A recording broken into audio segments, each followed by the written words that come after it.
Homes for Sale, Home Buyers Blog, Rent versus Buy, which is cheaper, Part 3. Hey, Realtor and Area Specialist, Mike and Jennifer Rigley here, bringing you the latest real estate information. Thank you for joining us. Today, we're going to continue our three-part series of buying versus renting, as reported by Jed Kolko, Chief Economist at Trulia. Why mortgage rates, tax brackets, and timing matters in the rent versus buy debate. Let's talk. So, what if you can't get the best mortgage rate? Don't itemize your tax deductions or stay in your home for less than 7 years. Each of those raises the cost of home ownership, so buying wouldn't be quite as good a deal relative to renting. Here's why each matters.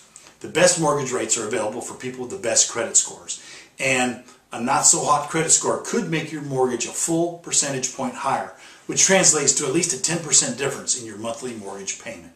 Now, itemizing your deductions lets you subtract your mortgage interest and property tax payments from your pre-tax income, which lowers your tax burden, especially if you're in a higher tax bracket. How much does not itemizing raise the cost of homeownership? Depends on your tax bracket and the amount of mortgage interest and property taxes, so it's an individual thing. If you got a mortgage, you might as well itemize.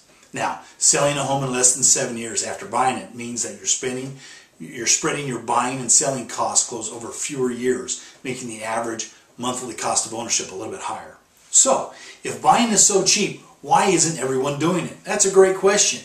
Home sales are still less than halfway back to normal, and the home ownership rate continues to fall. Doesn't make sense. The big obstacle holding back renters who want to buy is the down payment, even more than getting a mortgage. And keep in mind, in the metros where the cost of buying is less than half of what it would be to cost to rent over the long term, it still takes years to save enough for a down payment. It may be 56% cheaper to buy than to rent in Denver, for instance, but it takes more than 8 years to save enough for a down payment there. And high employment during the recession made it even harder than usual for people to save for a down payment. On top of that, people who lost their homes or took on lots of debt might not qualify for a mortgage. Now, bottom line, buying may beat renting in every metro by a wide margin, saving consumers thousands of dollars, but buying still remains out of reach for many would-be homeowners. There's some great down payment assistance programs out there. Call us. We'll talk to you about them.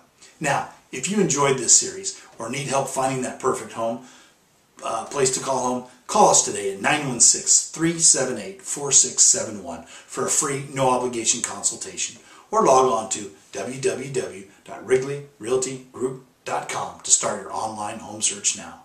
Call us today. You'll be glad you did, and we'll look forward to hearing from you.